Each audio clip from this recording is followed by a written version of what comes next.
Big pets, little pets, furry pets, scaly pets. Pets come in all shapes and sizes and types. A pet can provide you with companionship, love, and be your best friend.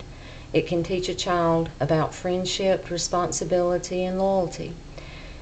While the most common types of pets are cats and dogs, there are also fish, hamsters, small birds, rabbits. The possibilities are very, very many. Most experts suggest that a child be around the age of 6 before you introduce a pet, but that's up to each parent to decide. Your child may be ready at an earlier age.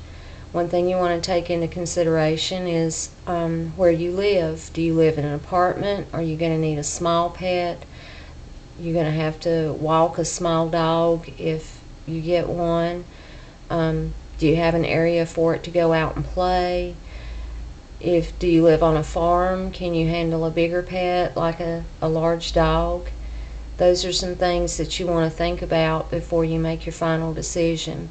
Is your child allergic to pet dander? If they are, then you want to get an animal that doesn't have fur. A way to find out whether your child is ready for a pet is to take your child around friends or family that have pets and watch your child with the pet, and make sure that they're not doing things that could cause the animal to scratch them or bite them.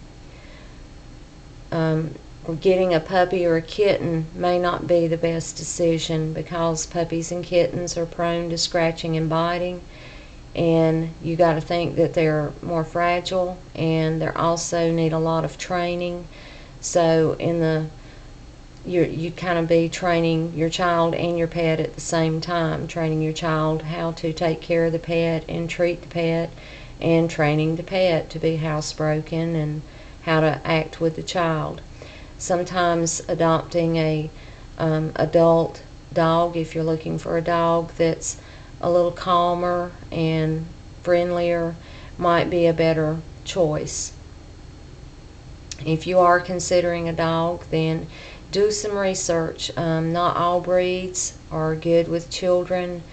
Not all breeds are tempered the right way, and you want to make sure that you're not bringing a dog in that can cause more harm than good.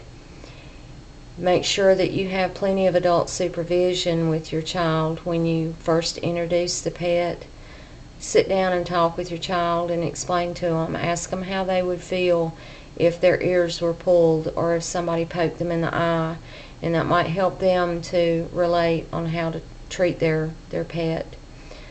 A pet is a good way to teach a child how to assume responsibility, and you just need to make sure that the tasks you choose for your child to do to help take care of the pet are age appropriate, and that they can handle these tasks.